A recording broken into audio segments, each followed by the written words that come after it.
2022년 우리 교회 표어가 주님 말씀대로 회복하는 교회입니다. 우리가 회복된다는 것은 굉장히 중요한 일이죠. 이 회복의 범위는 큽니다. 아담 하와 타락 이후에 예수 그리스도의 은혜로 회개하고 돌아서는 것도 회복이고, 또한 잃어버렸던 믿음을, 첫사랑을 찾는 것도 회복입니다. 그런데 오늘 우리는 어떻든 회복되어져야 되겠죠. 그런데 우리가 회복으로 나가기 위해서는 나의 정체성, 즉 그리스도인의 정체성을 정확하게 알아야 회복을 할 수 있습니다. 정체성은 국어사전에 보니까 어떤 존재가 본질적으로 가지고 있는 특성이란 뜻, 존재의 본질, 다시 말하면 발을 정자, 몸체자, 성품성자입니다. 그래서 정체성은 내가 누구인지를 분명하고 정확하게 아는 것이 중요하죠. 누구든지 사람들은 정체성을 가지고 분명히 하고 살아가는 것이 사실이죠. 그럼 그리스도인은 그리스도인답게 만드는 그 무엇을 그리스도인의 정체라고 이렇게 볼 수가 있습니다. 정체성이라고 볼 수 있는 거죠. 그럼 그리스도인이 그리스도인답게 살아가는 그 무엇이 정체성이라는 거죠. 그럼 그리스도인의 정체성이 뭔가? 내가 누구인가? 나는 어디서부터 왔는가? 나는 어떤 사람인가? 나는 어떻게 살아야 하는가? 중요한 거죠.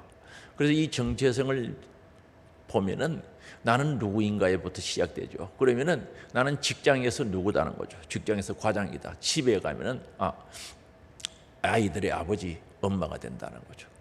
그리고 사회에서는 어떤 역할을 하고 내가 무엇이다는 것이 나 드러나죠.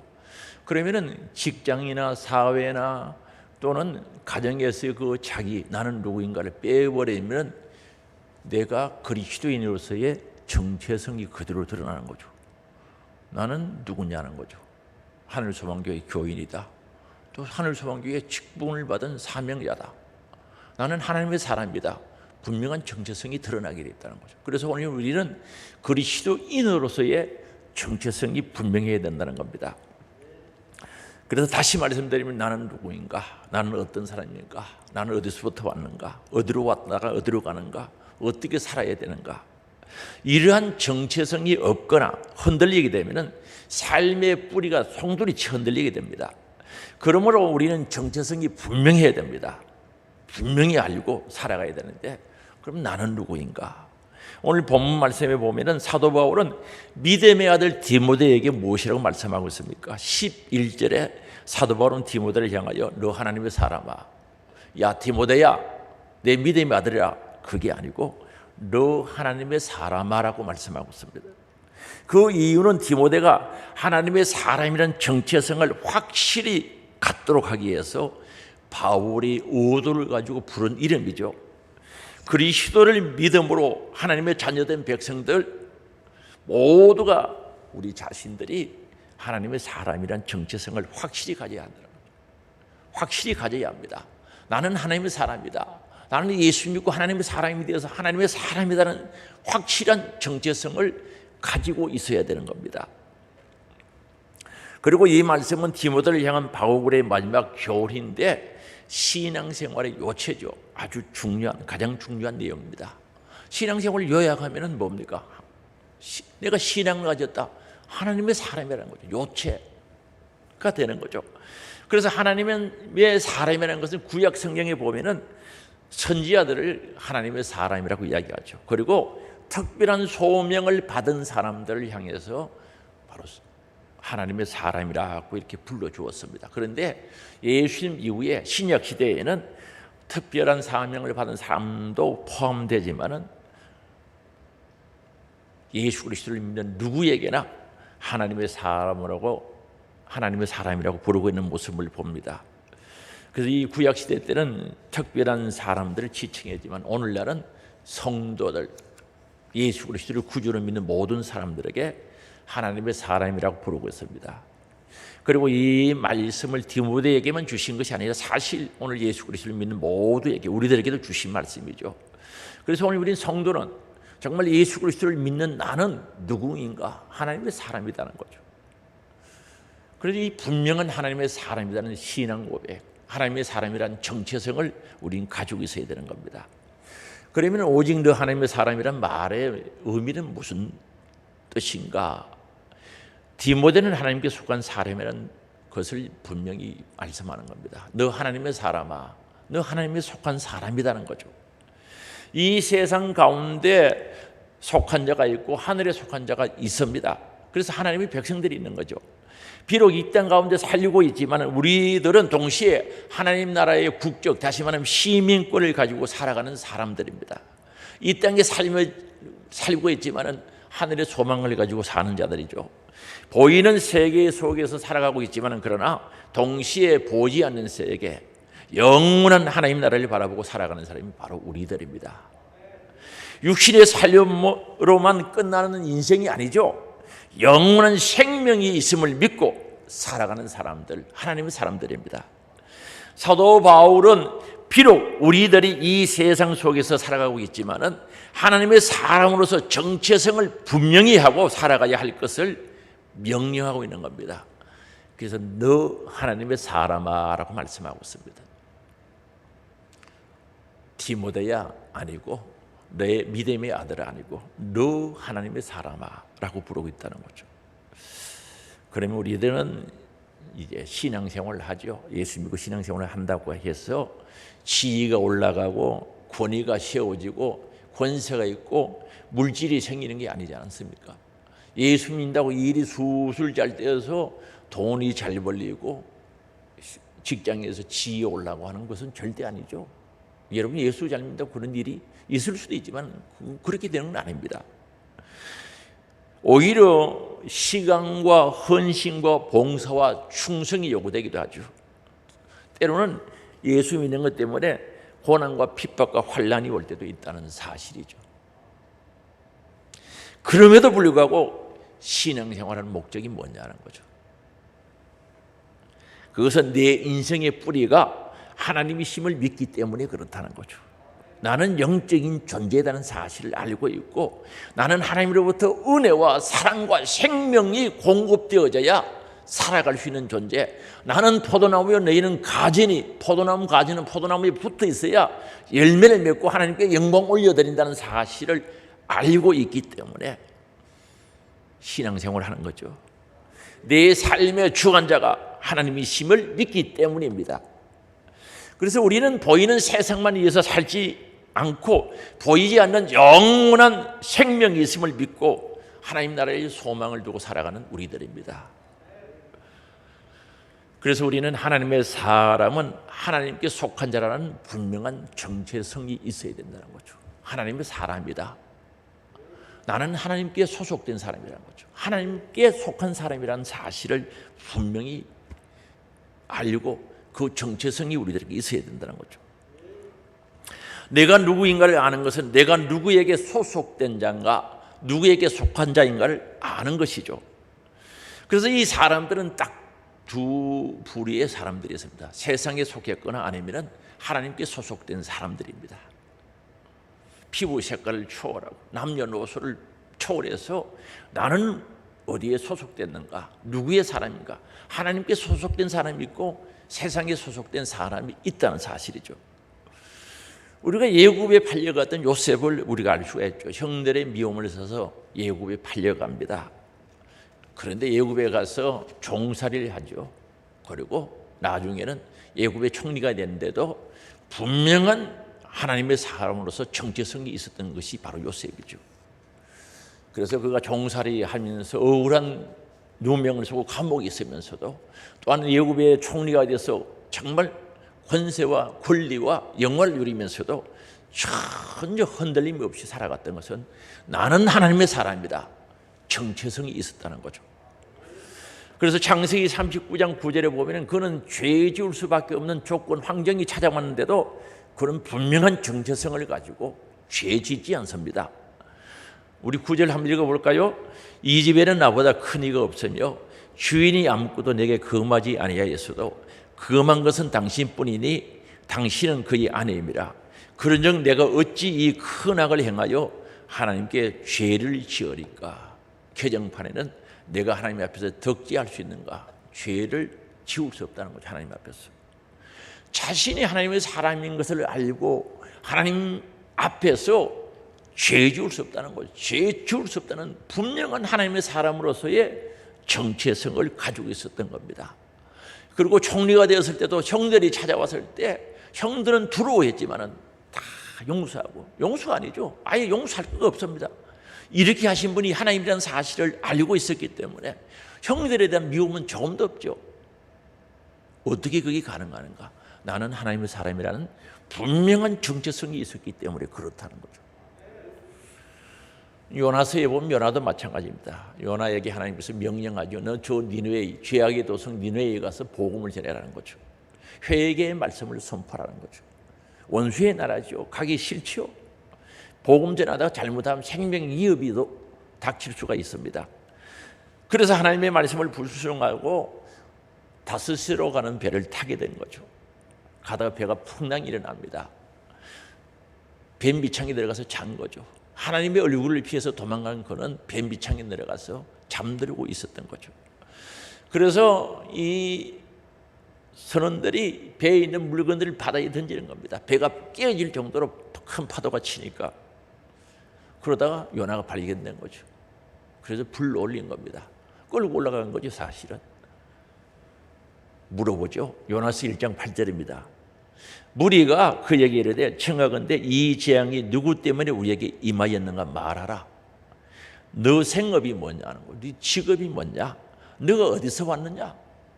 너 나라가 어디냐? 네 국적이 어디냐? 어느 민족에 속했는가? 네 민족이 어느 민족에 속했냐는 거죠. 물어보는 거죠. 정체성을 물어보는 겁니다. 아니 풍랑이 일어나서 선원들이 바다에 있는 물건들을 다 던지고 하는 이 상황 속에서 배 밑창에 들어가서 잠자고 있는 너는 누구냐는 거죠. 그래서 그가 대답하지요. 9절이죠. 같이 읽어볼까요? 그가 대답하되 나는 히브리 사람이요 바다와 육지를 지으신 하늘 하나님 여호와를 경외하는 자로라 하고, 히브리 사람이라는 거죠. 유대인이라는 거죠. 선민 유대인이라고 밝히고 있습니다. 그리고 창조주 하나님 여호와를 경외하는 자라는 거죠. 분명히 밝힙니다.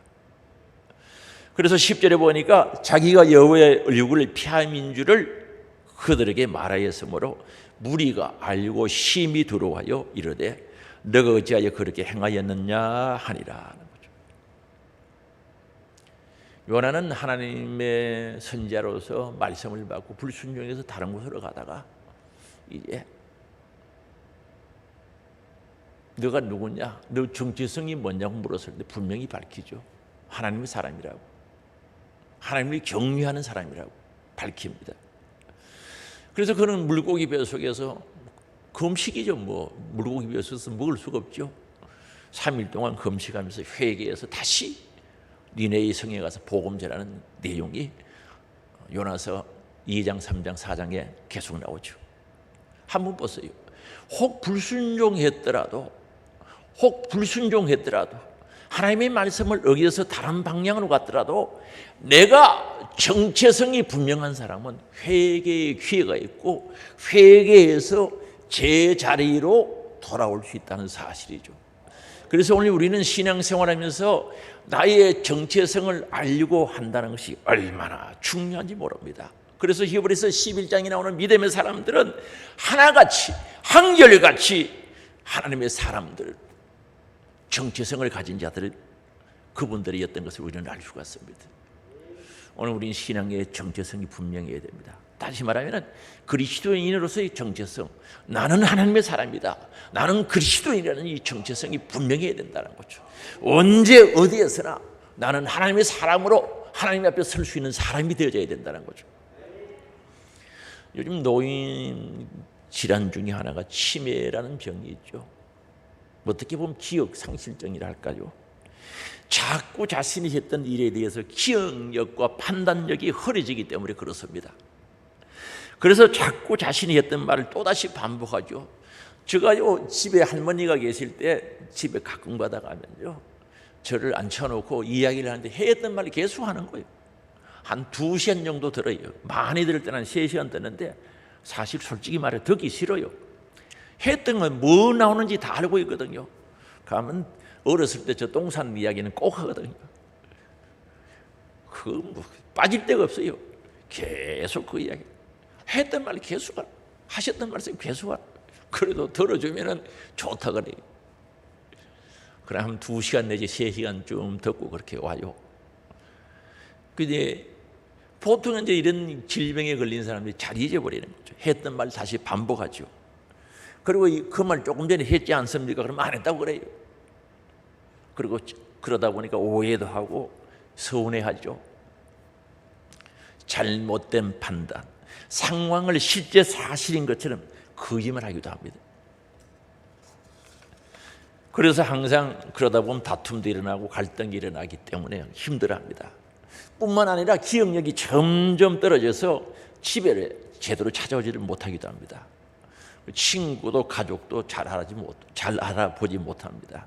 저 친구 목사님 장모님이죠. 연세가 많이 집에 모셔놨다면 목사님 보고요, 오빠 그거 그러는 거예요. 그러니까 민망해가지고 이 구분이 안 되는 거예요. 그래서 그 목사님 좋으셔가지고 잘 모시고 하나님의 나라 갔었어요. 그래서 자기가 누구인지도 자신에 대해서도 헷갈려하는 거죠. 결국에는 꼭 누군가의 도움을 받아야 하고 정상적인 생활을 하지 못하게 되는 안타까운 상황들이 발생하죠. 참 마음이 아파요, 이런 생각하면은. 근데 오늘 우리는 이건 한번 생각해 봐야 되지 않겠습니까? 사도 바울이 에베소 교회에 사역을 잘 감당하고 있는 디모데에게 강조해서 말하고 있거든요. 너 하나님의 사람아, 야, 너 정체성이 뭐야? 잊지 말아라는 거죠. 기억 상실증에 걸리지 말라는 거죠. 앞에서 말한 그런 병에 영적으로 걸리면 안 된다는 거죠. 제가 정확하게 표현하면 좀 그렇긴 그렇습니다만은 영적인 치매에 걸리면 안 된다는 거죠. 너는 누구인가? 너는 누구이냐는 거죠. 너 소속과 신분이 뭐냐? 어디 소속되어 있는가? 신분이 뭐냐? 그리고 너 사명이 뭐냐는 거죠. 다시 말하면 너 어떤 존재인가? 어떤 삶을 살아야 하는가? 묻고 있다는 거죠. 너 하나님의 사람아. 그래서 오늘 우리는 소속을 분명히 알아야 됩니다. 요한일서 4장 4절에 보면은 자녀들아 너희는 하나님께 속하였고, 그렇습니다. 우리 하나님의 자녀죠. 하나님께 소속되었다는 거죠. 하나님이 속한 자라는 거죠. 오늘 우리는 하나님께 소속되어야 되는 겁니다. 내가 하나님께 소속되어서 하나님의 사람이라는 이름이 얼마나 영광스럽습니까? 존귀한 이름이죠. 귀한 이름이죠. 아름다운 이름이죠. 하늘의 영광받을 이름, 천국 갈 이름이 하나님의 사람인 줄 아시기 바랍니다. 얼마나 영광스러운 이름입니까? 그래서 너는 하나님께 속한 하나님의 사람이라는 사실을 분명히 말씀하고 있습니다. 그래서 성경에서는 우리가 세상에 속한 자가 아니래요. 세상에 소속된 자가 아니래요. 하나님께 소속된 자, 하나님께 속한 자임을 분명히 밝히고 있습니다. 그런데 중요한 사실은 뭡니까? 우리가 하나님께 소속된 것을 어떻게 알 수 있느냐는 거죠. 내가 하나님께 속한 자임을 어떻게 알 수 있는가? 어떻게 구별을 할 수 있는가? 도덕적으로 선하게 살면 하나님께 소속된 것인가? 윤리적으로 살면 하나님께 소속된 것인가? 아니면 교회에 오래 다니면 하나님께 소속된 것인가? 물론 이런 것들이 중요한 근거가 될 수는 있습니다만 아니죠. 더 중요한 것은 우리들의 윤리와 도덕의 행위가 아니라 성경에 기록된 말씀을 믿고, 하나님의 말씀을 믿고 순종함으로 살아가고 있는가 있지 않는가가 중요하다는 거죠. 오늘 우리 하나님께 소속된 사람, 하나님의 말씀을 믿고 그 말씀을 순종하고 살아갈 수밖에 없습니다. 그래서 다시 말씀드리면 하나님께 속한 자는 하나님의 말씀을 믿고 살아가는 자들이죠. 반드시 당연히 순종하고 살아가는 사람들입니다. 그래서 요한일서 4장 5절입니다. 그들은 세상에 속한 거로 세상에 속한 말을 하매 세상이 그들의 말을 듣느니라. 세상에 속한 사람 세상 소리 잘 듣는다는 거죠. 세상 사람 소리도 잘 듣고요, 덕이 없는 유익 없는 소리 잘 듣는다는 거죠. 신앙생활에 유익이 없고 덕이 되지 않고 유익이 없는데 무엇 때문에 그거 듣고 있느냐는 거죠. 왜 그렇습니까? 세상에 속했기 때문에 잘 듣는 거예요. 6절이죠. 우리 같이 읽어볼까요? 우리는 하나님께 속하였으니 하나님을 아는 자는 우리의 말을 듣고 하나님께 속하지 아니한 자는 우리의 말을 듣지 아니하나니 진리의 영과 미혹의 영을 이루어서 아느니라.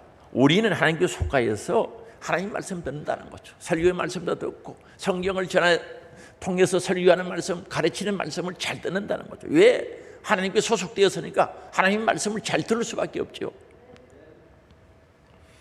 오늘 우리는 여기서 다시 한번 확인하자는 거죠. 나는 하나님의 사람인가? 그리스도인이냐는 거죠. 예수쟁이 맞느냐는 거죠. 그리스도인으로서의 정체성을 가지고 살아가고 있는가? 한번 확인해 봐야 된다는 거죠. 그렇다면 하나님 말씀 앞에 겸손하게 순종할 수밖에 없겠죠. 내가 하나님의 사람이라면, 하나님께 소속된 자라면 반드시 하나님 말씀 앞에 순종할 수밖에 없는 겁니다. 그러면 하나님의 사람들의 삶의 자세는 어때야 되는가? 그리스도인으로서 정체성을 가진 하나님의 사람들은 어떻게 살아야 되는가? 자세가 어때야 되는가? 중요하죠. 하나님께 속한 자가 가져야 할 삶의 자세가 있어야 한다는 거죠. 그래서 오늘 본문 11절에서 12절에 보면 네 마디 명령으로 이루어져 있습니다. 네 마디 명령으로 이루어졌습니다. 압축하면 네 마디 명령입니다. 피하라는 거죠. 그리고 따르라, 싸우라, 취하라고 말씀하고 있습니다. 그래서 다시 말하면 피하고 쫓을 것이 있고 따라가야 할 것이 있고 싸워서 붙들어야 할 것이 있다는 거죠. 그래서 피하라, 따르라, 싸우라, 취하라고 말씀하고 있습니다. 이 모든 네 단어는 동사로 된 거죠. 움직여야 된다는 거죠. 신앙은 이론이 아닙니다. 신앙생활은 이론을 할 수 없습니다. 하나님 말씀 순종이 이론은 되지 않습니다. 그래서 네 단어가 동사로 만들어졌다는 거죠. 움직이라는 거죠. 행동으로 옮기라는 뜻이죠. 순종하라는 것은 움직여야 된다는 거죠. 그래서 먼저 피하라고 말씀합니다. 그래서 11절에 보니 오직 너 하나님의 사람아 이것들을 피하고라고 말합니다. 이거 피하고라고 말합니다. 우리는요 신앙생활하면서 싸워서 이겨야 할 때도 있습니다. 성경에 보면은 히브리서에 보면은 피 흘리기까지 싸워 이기라 그랬어요. 아무끼나 싸워서 이기는 것이 아니라 때로는 싸우는 것보다도 피하는 것이 훨씬 상책이 될 수 있다, 유익할 수 있다는 사실을 우리에게 가르쳐 주고 있습니다. 그래서 오늘 나를 멸망에 이르게 하는 요소들은 계속 피해야 된다는 거죠. 한 번만 피하고 하루만 피하는 것이 아니라 주님 오실 때까지, 내가 주님 앞에 설 때까지 계속 피하라고 말씀하고 있는 거죠. 준엄하게 디모데에게 경고하고 있다는 거죠. 우리에게 경고하는 거죠. 피하라고. 그럼 뭘 피해야 되는가? 이것들이라고 말씀하고 있습니다. 이것들은 디모데전서 6장 3절에서 10절에 보면 거짓 교사들에게서 발견되는 멸망의 요소입니다. 복받지 못할 요소, 망할 요소가 3절에서 10절에 기록되었습니다. 그건 두 가지입니다. 요약하면 피해야 할 것이 뭔가? 거짓 가르침을 피하라는 거죠. 그 다음에 탐욕, 탐심을 피하라는 거죠. 그래서 디모데전서 6장 3절에서 5절에 보면 거짓 교사의 가르침을 따르지 말라고 하죠. 3절이죠. 누구든지 다른 교훈을 하며 바른 말 곧 우리 주 예수 그리스도의 말씀과 정근에 관한 교훈을 따르지 아니하며, 무슨 뜻입니까? 바른 교훈 반대 다른 교훈, 진리의 말씀이 아닌 다른 말씀들, 다른 교훈들, 다른 가르침들, 예수 그리스도의 말씀과 경건에 관한 교훈을 따르지 말라고 하는 이런 말씀들, 이거 거짓 교사들의 가르침이죠. 이거 피하라는 거죠. 그래서 쉽게 말하면 내 신앙생활에 유익이 없고 덕이 되지 않고 다른 사람에게도 유익이 안 되는 그런 것 듣지도 말고 따르지도 말라는 거죠. 무슨 호기심 때문에 그걸 듣지 말라는 거죠. 피하라는 거죠. 혹시 그런 얘기를 하는 사람들이 있으면 자리를 떠나서 피해서 가라는 거죠. 그거 뭐 때문에 앉아있어? 내가 바빠서 가야 된다고 가버려야지. 피하란 말입니다. 4절입니다. 그는 교만하여, 이런 자들은 교만하여 아무것도 알지 못하는, 교만한 사람들은 점점 무식해집니다. 왜 무식해지는가 하면 교만한 사람들의 특성이 뭡니까? 안 배우려고 하거든요. 안다고 안 배우려고 그래요. 알긴 뭘 알아? 우리 기독교에서 신앙생활에서 성경에서 아는 것은 체험적으로 아는 것을 가르칩니다. 이론으로 아는 것 말고 체험적으로 알아야지. 욥이요 말로만 듣던 하나님을 눈으로 비없는 체험, 그 알림이 있어야 된다는 거죠. 그래서 그는 교만하여 아무것도 알지 못하고 변론, 언쟁, 말싸움, 말만 많다는 거죠. 아니 예수 믿는 간단한 겁니다. 오라 그러면 오고 가라 그러면 가면 되는데 말만 하는 거, 변론하는 거, 언쟁, 말싸움하는 거 좋아하는 자니 이로써 투기와 분쟁과 비방과 악한 생각이 나며 5절입니다. 마음이 마음이 썩어버린다는 거. 부패하여지고 진리를 잃어버려 경건을 이익의 방도로 생각하는 자라는 거죠. 신앙생활에서 경건하게 되고 예수 닮아가야 되는데 그걸 자기의 유익을 찾으려고 하니까 안 되는 거죠. 이거 따르지 말라는 거죠. 피하라는 거죠. 과감하게 피하기를 주의 이름으로 축원합니다. 이런 거 피해야 됩니다. 뭐 인정사정이 있어요. 죄 지는 자리는 딱 피해버려야지. 그리고 9절과 10절에 보니까 탐욕을 따르지 말라고 합니다. 부활이 하는 자들은 시험과 올무와 여러 가지 어리석고 해로운 욕심에 떨어지나니, 내가 부자 되려고 하면은 인위적으로 열심히 노력도 하지 않고 인위적으로 되려고 하면은 시험에 들고 올무에 걸린다는 거죠. 어리석고 해로운 욕심에 떨어지나니 곧 사람으로 파멸과 멸망에 빠지게 된다는 거죠. 10절입니다. 우리 같이 읽어보시겠습니다. 돈을 사랑하며 일만하게 뿌리가 되나니 이것을 탐내는 자들은 미혹을 받아 믿음에서 떠나 많은 근심으로 자기를 찔렀도다 하는 거죠. 돈 사랑하지 마. 하나님보다 더 사랑하지 말라는 거죠. 돈, 교회보다 더 사랑하지 않기를 바랍니다. 하나님보다 더 사랑하지 말라는 거죠. 그래서 이 탐내는 자들은 미혹받아서 믿음에서 떠나서 근심이 자기를 푹푹 찔려가지고 상처 입게 되죠. 심하면 병들게 되는 겁니다. 그래서 이 피할 것을 피해야 된다는 거죠. 이건 사오는 게 아닙니다. 호기심 가지고 접근할 필요도 없습니다. 나쁜 습관 배워서 뭐 하려고요? 얼마나 나쁜지 배워서 어디 쓰려고요? 아예 피해야 돼요. 이런 자리에 가지도 말고 피해야 됩니다. 이런 거 호기심 가지고 가지려고 하면 몸 망가집니다. 영혼이 피폐해진 줄 아시기 바랍니다. 그럼 피해야 하는데 언제? 피해야 할 때가 있다는 거죠. 아무데나 피하지 말고 때가 있고 피해야 할 장수가 있고 피해야 할 사람이 있다는 거죠. 아무나 피하면 안 되죠. 아브라함처럼 복이 있는 사람은 피하면 안 되죠. 피해야 할 사람이 있다는 거죠. 그리고 피해야 할 습관이 있고 탐욕들을 피하라고 말씀합니다. 그리고 따르라고 말씀하고 있죠. 거짓 교사들이 추구하는 멸망의 요소들 피하고 하나님의 사람으로서 디모데가 열심히 추구해야 할 신앙의 덕목을 6가지로 이야기하고 있습니다. 11절이죠. 후반부에 의와 경건과 믿음과 사랑과 인내와 온유를 따르며 라고 말합니다. 이거 따르는 삶은 성령의 열매를 가리키는 거죠. 따른다는 것은 추구하다, 구하다는 뜻을 가지고 있습니다. 하나님의 사람으로서 걸맞는 영적이며 도덕적인 품성을 지속적으로 추구하라고 말씀하고 있습니다.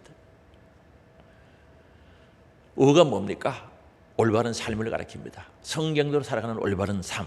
경건이 뭡니까? 예수 그리스도를 닮아가는 삶. 하나님을 경외합니다. 거기에 합당하게 내 생활이 따라가야 된다는 거죠. 하나님을 사랑합니다. 하나님을 사랑하면 거기에 합당하게 따라가야 된다는 거죠. 하나님을 좋아합니다. 그 좋아하는 것만큼 내 삶이 따라가는 것 경건이라고 그래요. 말은 하나님 사랑하는데 삶이 안 따라간다. 그건 가짜지. 아이들 오면요, 제가 장난은 잘 쳐요. 뭐 먹고 먹는 거 가지고 있으면 나 달라 그래. 너 나 사랑하냐고 물어보고 그거 달라고 하면 안 주는 아이들이 있어요. 사랑 안 하는 거지. 그렇게 아이들하고 이야기하려고 그래요. 야, 이리 와봐. 목사님 사랑하나? 그럼 사랑한대. 그럼 그거 나 좀 줄래? 안 줘. 주는 아이들도 있고. 안 주는 아이는 나 사랑 안 하는 건 맞죠? 맞아요? 그럼 하나님 사랑한다 그러면 삶이 따라가야지. 그게 경건이에요. 경건. 그 다음에 믿음, 신뢰를 가리킵니다. 전적인 하나님 신뢰, 신실함, 정직성. 믿음 속에는 정직 다 들었습니다. 진실도 들어가 있습니다. 믿음, 사랑, 여기 아가페 사랑, 주는 사랑, 희생하는 사랑, 독생자를 주신 하나님의 사랑을 아가페 사랑이라고 그러죠. 사랑, 인내는 합성어거든요. 아래에 머물다는 거죠. 큰 짐을 지고 밑에 이렇게 버티고 있는 자세, 인내를 가리킵니다. 어떤 불행과 고난과 역경이 와도 잘 견디는 것을 인내라고 그러죠. 신앙생활을 하다 보면 힘들고 견뎌야 될 때가 많죠. 견디는 것을 인내라고 이야기합니다. 조금 견디지도 못하고 참지도 못하고 불평불만하지 말고 묵묵히 견디라는 거죠. 할렐루야! 이런 은혜가 있기를 주의 이름으로 축원합니다. 그리고 온유하라는 거죠. 자신에게 어려움을 가져다 주는 사람에게 적대감을 가지지 않고 사랑으로 대하는 마음을 온유라 그래요. 쉽지 않죠. 그러나 쉬워요. 주님이 하라고 해서 하려고만 하면 되어지는 겁니다. 그래서 여기서 온유라는 것은 자신에게는 아주 강한 거죠. 자신은 말씀대로 살고 말씀대로 벗어나면 회개하면서 고쳐가면서 자신에게는 강하게 다루고 다른 사람들에게는 너그럽게 다루는 거죠. 나를 미워하는 사람, 싫어하는 사람을 넓은 마음으로 포용하고 사랑하는 마음을 온유라고 합니다. 이러한 거룩한 신앙의 덕목들이 비단 디모데에게만 있어야 할까요? 오늘 우리들에게도 있어야 할까요? 여러분들에게도 있어야 할까요? 있어야 되겠죠. 추구하라는 거죠. 추구하라, 구해라는 거죠. 따라가라는 거죠. 이런 은혜가 있기를 주의 이름으로 축원합니다. 그리고 세 번째는 사오라고 말합니다. 믿음의 선한 싸움을 사오라고 말씀합니다. 12절이죠. 믿음의 선한 싸움을 사오라, 영생을 취하라. 왜 믿음의 선한 싸움을 싸워야 됩니까? 우리는요, 신앙생활하는 그 순간, 예수를 믿고 중생에서 신앙생활하는 그 순간 싸우게 돼 있어요. 영적인 전투가 이루어져 있다는 거죠. 그래서 우리 교회를, 보이는 교회를, 하늘소망교회를 전투하는 교회라고 이야기하거든요. 이건 힘으로, 능력으로, 법으로, 권세로 싸우는 것이 아닙니다. 그렇다고 해서 악을 악으로 갚을 수도 없습니다. 세상의 돈으로 싸울 수도 없습니다. 총칼로 싸울 수가 없습니다. 믿음의 선한 싸움을 살아라는 거죠. 이 세상에서 싸우는 육체적인 싸움이 아닙니다. 하나님의 말씀을 사용하라는 거죠. 하나님의 말씀, 성령의 금, 성령의 능력, 기도에서 성령의 능력을 받고 하나님 말씀을 붙잡고 하나님 말씀을 실천하면서 싸워서 이겨라고 말씀하고 있습니다. 그래서 이 싸움에는 반드시 기도가 필요하겠죠. 성령의 능력이 필요합니다. 말씀 따라 싸워서 이기라고 말씀합니다. 이게 선한 싸움이죠. 선한 싸움을 싸우라는 거죠. 싸워서 이기는 자가 되기를 원합니다. 패배하지 말고 지면 이긴 자의 종이 됩니다. 지난주에 설교했죠. 우리는 전쟁에는 2등이 없습니다. 승자와 패자밖에 없다는 거. 3등도 없어요. 이겨야 된다는 거죠. 선한 싸움에 이기는 자들이 될 수 있기를 바랍니다. 그리고 12절 후반부에 믿음의 선한 싸움을 싸우라, 영생을 취하라고 말씀하고 있습니다. 취하라는 거죠. 영생을 취하라는, 가져라는 거죠. 소유하라는 거죠. 잃어버리지 말라고 말씀합니다. 하나님의 백성으로서 자신의 구원받은 것을 성취해가는 삶을 가리킵니다. 오늘 우리는 구원받았어요. 우리 영혼 구원받았습니다. 우리 육은 구원의 약속을 받은 거죠.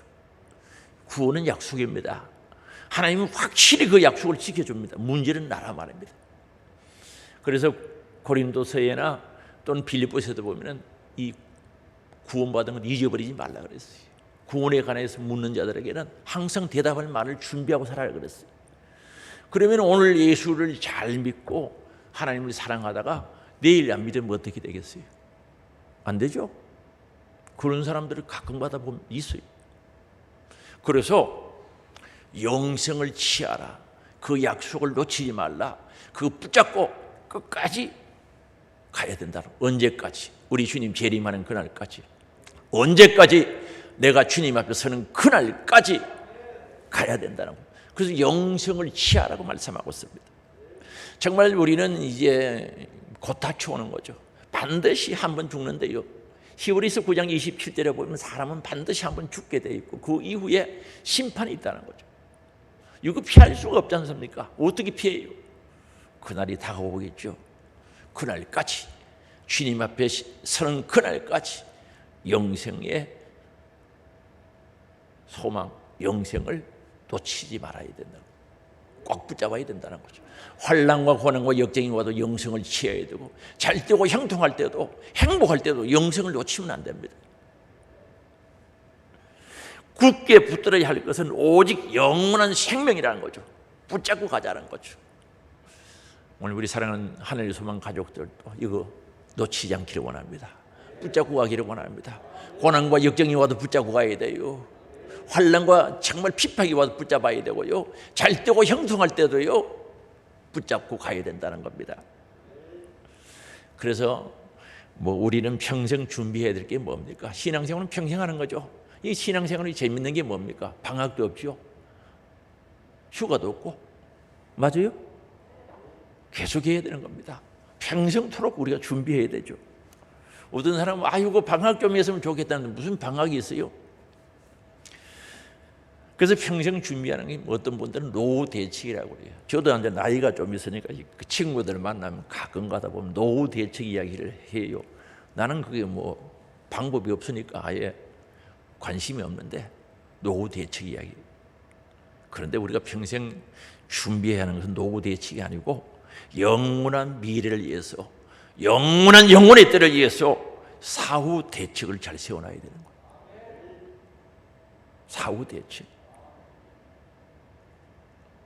정말 영원한 영혼의 때가 있거든요. 영광스러운 하나님 나라가 오고 있지 않습니까? 오늘도 오고 있지 않습니까? 세월이 간 것이 아니라, 가는 것이 아니라 오고 있다니까, 우리 자탄. 그날을 위해서 우리는 사후 대책 잘 세워야 되겠죠. 그래서 우리 하나님의 사람으로서, 그리스도인으로서 정체성을 확인하고 살아가야 된다는 거죠. 여러분이 그리스도인의 정체성이 있지 않습니까? 나는 하나님의 사람이다. 예수 믿고 하나님의 사람이 되었다. 내 안에 예수 생명이 있다. 내 안에 천국이 있다. 예수 피, 예수의 은혜가 내 안에 충만하다. 성령이 내 안에 계시다. 하나님의 사람이잖아요. 증거 너무 많잖아요.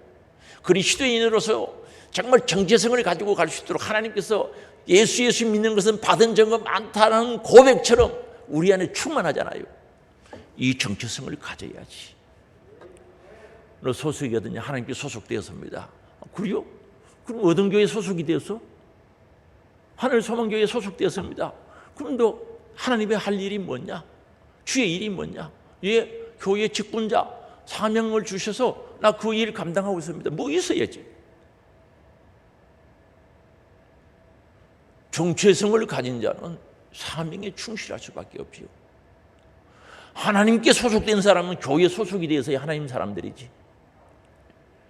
분명한 소속감을 가지고 사명을 가지고 내가 해야 할 일을 알고 내가 어디서 왔다가 어디로 가는지 확실히 알아요. 그래서 오늘 우리는요, 신앙은 진보해야 됩니다. 승리해야 되는 줄 믿을 수 있게 바랍니다. 이기는 자가 되어야 되는 겁니다. 그래서 14절에 말씀하고 있습니다. 같이 읽겠습니다. 우리 주 예수 그리스도께서 나타나실 때까지 험도 없고 책망받을 것도 없이 이 명령을 지키라. 그렇습니다. 주님 오실 때까지, 내가 주님 앞에 서는 그날까지 험도 없고 책망받을 것도 없이 하나님의 명령을 지키라는 거죠. 너 하나님의 사람아 주신 그 말씀을 지키라는 거죠. 우리 사랑하는 하늘 소망 가족들이요, 이 말씀 가슴에 딱 새기고 오늘 그리스도인으로서의 정체성, 하늘 소망 교회 교인으로서 분명한 정체성을 가지고 우리 모두가 성령이 하나 되게 하신 뜻을 따라 서로 믿음의 손, 신뢰의 손, 사랑의 손을 잡고 진보하기를 원합니다. 하나님 나라는 오고 있습니다. 한 걸음 나아가기를 원합니다. 주의 품에 안길 때까지 진보 성숙하기를 원합니다. 놀라운 이 은혜가 내 것이 되어지는 복이 여러분의 심령과 가정 위에 충만하시기를 주님의 이름으로 축복합니다. 우리 주신 말씀 생각하면서 주여 한번 부르고 통성으로 기도하고 회개할 거 회개하고 회복시키고 찾을 거 찾아와야 됩니다. 내 정체성을 찾아와야 됩니다. 분명히 찾아와야 됩니다. 그럴 때 하나님이 함께 하시고 성령이 역사하시고 되게 하시고 승리하게 하시고 주님 재림하는 그날까지 던들이 나갈 수 있습니다. 주여 한번 부르고 같이 기도합니다. 주여 할렐루야. 하나님 아버지, 오늘도 귀한 말씀 통하여 저들 사랑하시고 저들 은혜와 사랑 가운데 불러주셔서 아버지 마음의 평강과 즐거움 있게 하시고 자원하는 마음으로 저들에게 충성할 수 있는 기회를 허락하여 주시기를 원하오니 주님 은혜 내려 주옵소서. 하나님의 아버지, 오늘 저들 불러 예수 그리스도의 보혈의 피로 씻음받고 아버지 하나님 거듭나게 하사 하나님 자녀 삼아주시고 하나님의 사람으로 세워주심을 감사합니다. 하나님의 사람으로서 정체성을 가지고 흔들림 없이 살아가는 저들 되어지게 하옵소서. 호경적인 질병 걸릴 것 두렵습니다. 하나님께서 주신 귀한 그리스도인으로서 정체성 잊어버리지 않게 하시고 늘 생각나게 하고 나는 하나님께 소속된 자라서 하나님의 말씀을 순종하고 기쁨으로 복종함으로 소속된 자임을 확인하며 살아가는 저들 되어지게 하옵소서. 아버지 하나님, 피해야 할 것 피하게 하시고 따를 것 따르게 하시고 사워야 할 것 사워기를 원합니다. 그리고 영생을 취하기를 원합니다. 그래야 신앙의 진보와 성숙이 있게 하시고 성령님이 하나 되게 하신 뜻을 따라 우리 하늘 소망 모든 가족들 사랑의 믿음 신뢰의 손 잡게 하시고 아버지 서로 격려하며 위로하며 오는 하나님의 나라 바라보고 나가게 하옵소서. 아버지 진보하는 저들 되어지게 하옵소서. 다 예수 그리스도 안에서 승리자로 세워주시고 나고자 없게 하시며 하나님께 큰 영광을 여드릴 수 있도록 은혜를 내려 주시옵소서. 오늘도 우리 예수님께서 채찍의 맞음으로 나음을 입었다고 선포하셨고 네 이름으로 병든 자를 위하여 기도하라고 하셨기에 오늘 또 기도합니다. 나사렛 예수 그리스도 이름으로 명하노니 악한 병과 더러운 귀신, 질병, 암병, 가난, 저주, 염려, 근심, 걱정, 불신 떠나가라, 떠나가라, 떠나가라, 떠나가라, 떠나가라, 떠나가라, 떠나가라, 떠나가라, 떠나가라, 떠나가라, 떠나가라, 떠나갈지어다. 하나님께서 치유의 회복과 영육의 강건함으로 허락하시고 또한 우리의 신앙의 모든 필요한 부분들이 은혜 가운데 회복되어지게 하셔 하나님이 서실 사람으로 영혼의 뜰 위에 갑자기 쓰임받을 수 있도록 영육간에 치료하시고 회복시켜 주옵소서. 주 예수 그리스도 이름으로 기도드리옵나이다. 아멘.